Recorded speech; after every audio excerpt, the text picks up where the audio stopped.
అందరికీ నమస్తేనల్లా welcome to MR media Telangana. This is Rekha. నిన్న కొన్ని అనుబంధ సంస్థల పత్రికలలో వార్తలు వచ్చినాయి. నిన్న పొద్దుగాల మనం చదువుకున్నాం.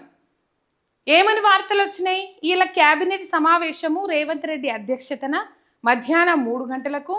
ఇందులో జెడ్పీటీసీ ఎంపీటీసీ ఎన్నికలకు సంబంధించి, జిహెచ్ఎంసీ ఎన్నికలకు సంబంధించి అండ్ రైతు భరోసా అంశం మీద అప్డేట్ ఉంటుంది అని చెప్పేసి మాట్లాడిండు. దాదాపు నిన్న చాలా పత్రికలలో అనుబంధ సంస్థల పత్రికలు మేను పచ్చ బ్యాచ్ ఉంటుంది కదా, ఆ పత్రికలలో మేను మనం చూసినాయి. నిజంగా రైతు భరోసా మీద చర్చ పెడతారేమో, రైతులకు రైతు భరోసా పైసలు ఇస్తారేమో, తర్వాత జెడ్పీటీసీ ఎంపీటీసీ ఎన్నికలకు పోతామని చెప్పేసి మొన్ననే మాట్లాడుకున్నారు కదా అని చెప్పేసి అనుకున్నాం. కానీ ముచ్చట చూసే వరకు కళ్ళు బయర్లు కమ్మినాయి. ఇక్కడ రైతు భరోసా అంశం కానీ, జెడ్పీటీసీ ఎంపీటీసీ ఎన్నికలకు సంబంధించిన అంశం కానీ, జిహెచ్ఎంసీ ఎన్నికలకు సంబంధించిన అంశం కానీ అలా ప్రస్తావనకు రాలే. ఎందుకు ప్రస్తావనకు రాలేదనేది మనకు రాను తెలుస్తుంది. దానికంటే ముందుగా ఒక సమావేశం ఏర్పాటు చేసుకున్నారు. ఆ సమావేశంలో ఈ అంశాలన్నీ మాట్లాడుకున్నారు.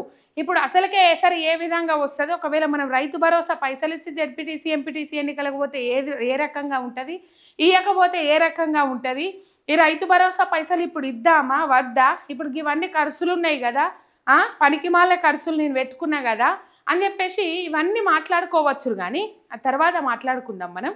మీరు ఒక్క సబ్స్క్రైబ్ చేసుకొని సపోర్ట్ చేయండి. మీ యొక్క సబ్స్క్రైబు నాకు ఎంతో బలాన్ని ఇస్తుంది.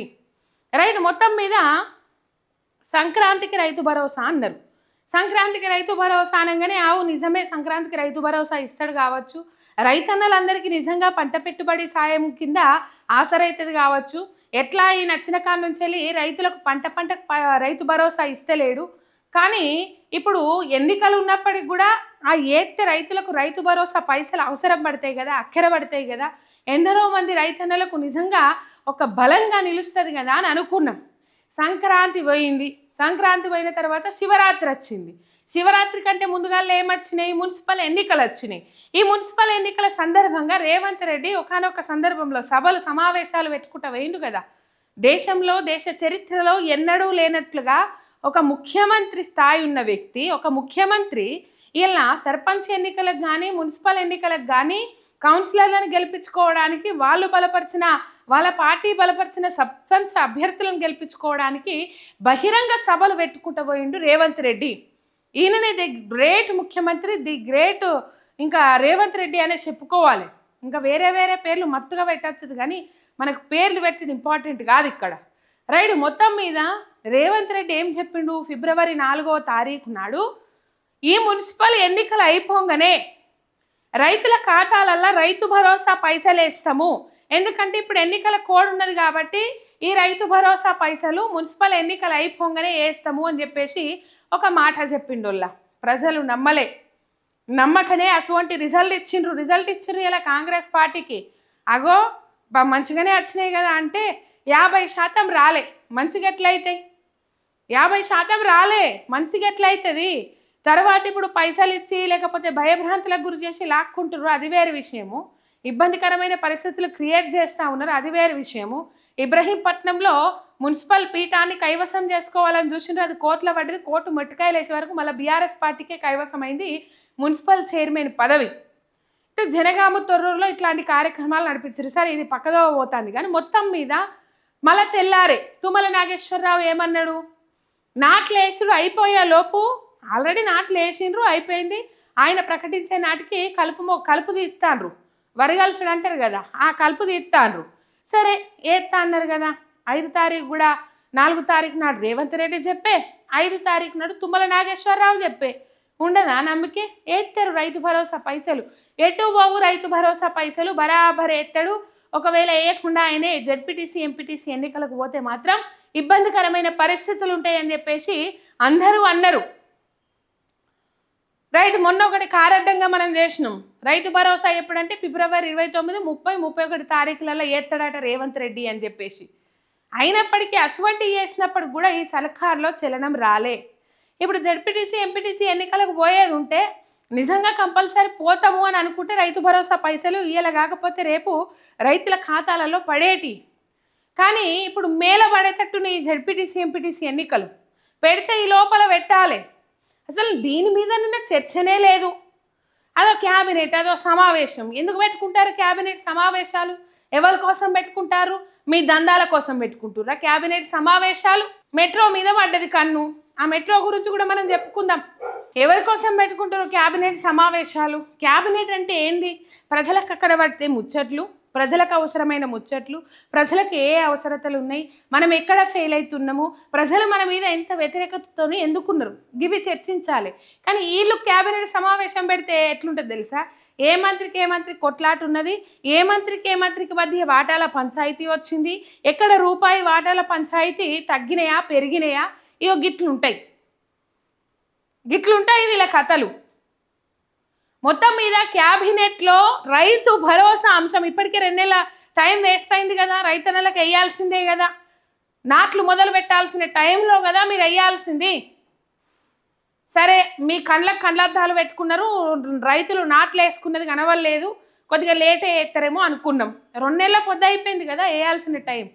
రేవంత్ రెడ్డి అధికారంలోకి వచ్చినప్పటి నుంచి, ఈ కాంగ్రెస్ పార్టీ అధికారంలోకి వచ్చినప్పటి నుంచి సంపూర్ణంగా రైతులకేసిన రైతు బంధు ఒకటేసారి, అది కూడా సర్పంచ్ ఎన్నికలకు పోతాము అని చెప్పేసి ముందుగాల జెడ్పీటీసీ, తర్వాత ఎంపీటీసీ, తర్వాత సర్పంచ్ ఎన్నికలకు పోతాము అని చెప్పేసి ఆలోచన చేసే అవి కూడా వేసిండు.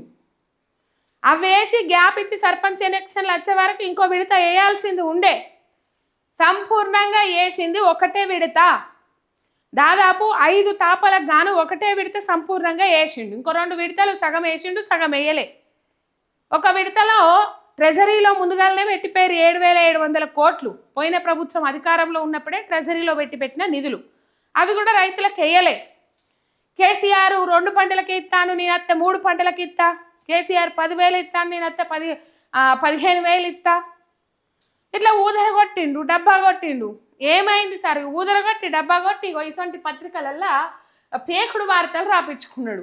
వానాకాలంలో ఇచ్చిన వాళ్ళందరికీ రైతు భరోసా, ఏ కోతలు లేకుండా యాసంగి పెట్టుబడి సాయం. ఇక ఈ పత్రికల వార్తలేంది కానీ ఇది ఎప్పుడు ఫిబ్రవరి 12 తారీఖు నాడు వచ్చిన వార్త. ఎన్ని తారీఖు? ఫిబ్రవరి 11 తారీఖు నాడు ఎలక్షన్లు అయినాయి, 13వ తారీఖు నాడు రిజల్ట్ వచ్చినాయి కదా. ఇది ఫిబ్రవరి 12వ తారీఖు నాడు వచ్చిన వార్త. ఇది అనుబంధ సంస్థలో పేకుడు పత్రికలో రాసుకున్న వార్త. సంక్రాంతికి రైతు భరోసా అని చెప్పేసి అప్పుడు మరి ఏడవైంది రైతు భరోసా? ఏడవైంది? రేవంత్ రెడ్డి మాట్లాడిన వీడియో కూడా ఉంటుంది. రైట్, వానాకాలంలో ఇచ్చిన వాళ్ళందరికీ గదే జెడ్పీటీసీ ఎంపీటీసీ ఎన్నికలకు పోతా అన్నకంటే ముందుగాల 9,000 కోట్ల రూపాయలు ఇచ్చిండు కదా. అగో దానికంటే ఈ వార్త ఎందుకు రాసుకొచ్చిరంటే దాదాపు 30% రైతులకు రైతు భరోసా కట్ చేస్తాము అని చెప్పేసి ఒక ప్రతిపాదన తీసుకొచ్చిర్రట. ఆ వార్త జనాలకు పోతే జాడిచి తంతరు అని చెప్పేసి అర్థం చేసుకొని కర్రు కాల్చి వాత పెడతారు అని చెప్పేసి ఆలోచనలకు వచ్చి, ఆ వచ్చేటి కొద్ది కూడా రావు, ఇప్పుడు వచ్చిన రిజల్ట్ కూడా రాదు అని చెప్పేసి ఆలోచన చేసుకొని మళ్ళీ అప్పుడు ఎవరెవరికి ఇచ్చిరో ఇప్పుడు కూడా అందరికి ఇస్తామని చెప్పేసి ఓ లీకుడు వార్త, ఓ పేకుడు వార్త రాసుకొచ్చిర్రు. అసలు రైతు భరోసా ఊసేలేదోల్లా, రైతుల సంక్షేమం లేదు, పేదల సంక్షేమం లేదు, ప్రజల జీవన విధానం మెరుగుపరచడం గురించి ఆలోచన లేదు, ఇచ్చిన హామీలు అమలు చేద్దామన్న ఆలోచన లేదు, 6 గ్యారెంటీల ఊసే లేదు, 420 హామీల అంశమే లేదు. ఏడ బుక్క పెట్టాలి, ఏడ మన పార్టీ ఆఫీసులకు భూములు కేటాయించాలి, లేకపోతే ఎక్కడెక్కడ భూదాన భూములు ఉన్నాయి వాటిని కొల్లగొట్టాలి, లేకపోతే ఇంకొకటి ఏం చేయాలి, ఒగ్గిది తప్ప ఈ చర్చ తప్ప. నిన్న 3 గంటలకు మొదలైన చర్చ సాయంత్రం 6, 7 దాకా కొనసాగింది. అందులో ప్రజలకు అక్కరబడే ముచ్చట్నే లేదు, ప్రజలకు సంబంధించిన అంశం లేదు. రైతులకు రైతు భరోసా పైసలు ఇవ్వమంటే పైసలు లేవంటాడు. 5,000 కోట్ల రూపాయలు పెట్టి గాంధీ తాత విగ్రహం పెడతాడట. రైతులకు రుణమాఫీ చేయమంటే పైసలు లేవంటాడు. తాపకోసారి ఢిల్లీకి మూటలు పట్టుకొని హెలికాప్టర్లో పోతాడట. రైతులకు రైతు భరోసా పైసలు వేయమంటే పైసలు లేవంటాడు. ఇక్కడ రైతన్నల కుటుంబాలను ఆదుకోడు, ఇక్కడ సబ్బండ వర్గాల ప్రజలు ఓట్లేసి గెలిపించిన ప్రజలను నెత్తి మీద పెట్టుకోడు. కానీ అక్కడ సోనియా గాంధీ, రాహుల్ గాంధీ కుటుంబానికి ఆపద వస్తే ఇక్కడ నుంచి 1000 కోట్లు కొంటవై వాళ్ళకి అప్పచెప్తాడట. ఇట్లున్నది అన్నగారి పనితనం. ఎవరి మెప్పు కోసం ఇలా భూములు కొలగొడతా ఉన్నావు రేవంత్ రెడ్డి? అర్థమైతలేదా జనాలకు? అన్నీ అర్థమవుతున్నాయి, అన్నీ చూస్తూ ఉన్నారు ప్రజలు, అన్నీ గమనిస్తూ ఉన్నారు. ప్రజలు ఎర్రోళ్ళు అయినరు, ఎడ్డిగొర్రెల లెక్క మనం మోసం చేసినాం ప్రజలను అని మీరు పొరపాటు పడితే మాత్రం మీరు పప్పులో కాలేసినట్టే. మరి మమ్మల్ని ప్రజలు నమ్మకపోతే ఇప్పుడు ఎందుకు ఓట్లేసిండ్రు అని మీకు అనుమానం రావచ్చు. అధికారంలో ఉన్నది ఎవరు? మీరు సాధించిన ఎన్ని ఇంతంత సాధించేది ఉంటే ఇంతంత సాధించారు. దానికే జబ్బలు ధరుచుకుంటా ఉన్నారు. ఇక అధిష్టానం జబ్బలు ధరిచింది. ఎందుకు జబ్బలు ధరిచింది? 1000 కోట్ల రూపాయలు కేరళ ఎన్నికల కోసం ఇక్కడ నుంచి పంపించాలి కాబట్టి వాళ్ళ జబ్బలు వాళ్ళు జరుచుకురు, మీ జబ్బలు మీరు జరిచిరు. కానీ ఇక్కడ రైతుల బతుకులు బాగుపరచురు అంటే మాత్రం పైసలు లేవంటారు. ఎవ్వరికి పైసలు లేవంటారు. రోడ్డు మీద డాంబర్ ఏమంటారు గుంతలు పడ్డ వాటికి రోడ్డు మీద డాంబర్ వేయడానికి కూడా పైసలు లేవంటాడు. ఉద్యోగస్తుల గురించి మాట్లాడితే కోసిన రూపాయి లేదంటాడు, కోసుకొని తింటారా అంటాడు. మనది ఆదాయం 18,000 కోట్లకు మించి ₹1 లేదు అని చెప్పేసి మాట్లాడతాడు. ఇక ఇవన్నీ ఖర్చు పెడతాడు. చిల్లర ఖర్చు, వృధా ఖర్చు తప్ప ఇంకోటి ఏమీ లేదు. సబ్స్క్రైబ్ చేసుకొని సపోర్ట్ చేయండి. మీ ఎంఆర్ మీడియా తెలంగాణ శనార్థి.